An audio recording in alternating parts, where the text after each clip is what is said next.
Good morning, third grade writers. Happy Tuesday.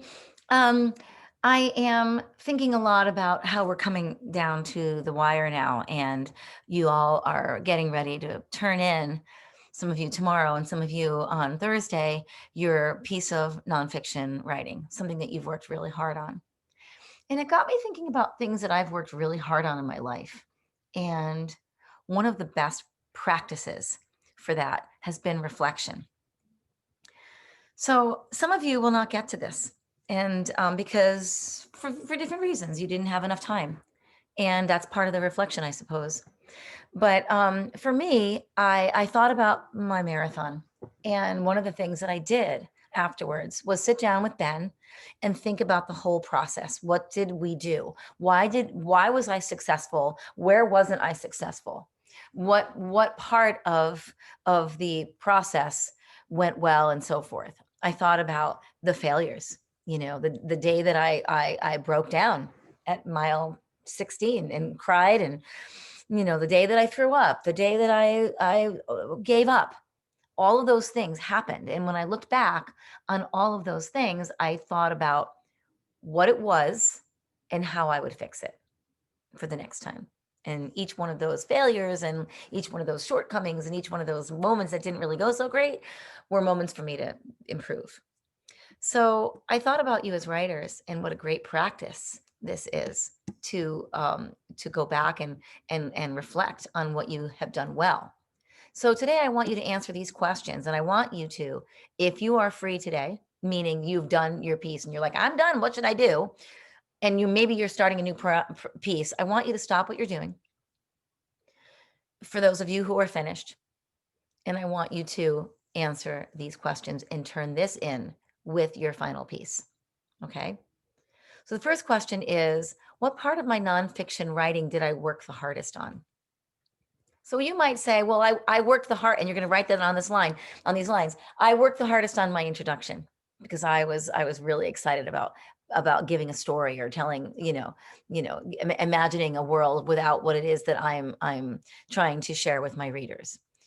Or I worked the hardest on my second subheading, the part on you know, the supplies for the dog, because I didn't have a lot of the information. I had to do some research. Okay, so those are the types of things you might say for the part of the nonfiction writing that you worked the hardest on. What part of my piece am I the most proud of, and why? Well, I'm the most proud of my first subheading, or I'm the most proud of my conclusion. And why am I the most proud of my conclusion? Because it just came out of me. And I realized at that point that I knew so much about my topic that I was able to just bang out a really well written conclusion that wraps the piece up and makes it like a beautiful package for my readers. I think I ended on a real positive note. Okay. That's the kind of response you might consider. Or maybe it's a piece on one of your subheadings. Or maybe it's a sentence. Maybe it's a story.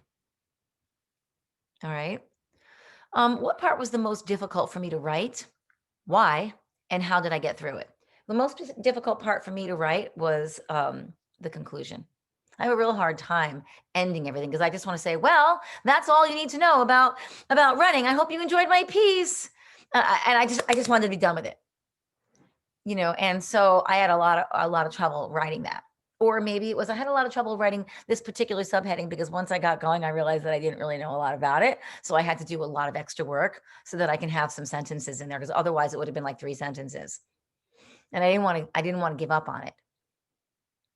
If I had more time, which part might I improve and how would I improve it? Well, I think if I had more time, I think I'd probably just write a better introduction, because I think my introduction, now that I read it, it kind of reads like I just wanted to get this over with.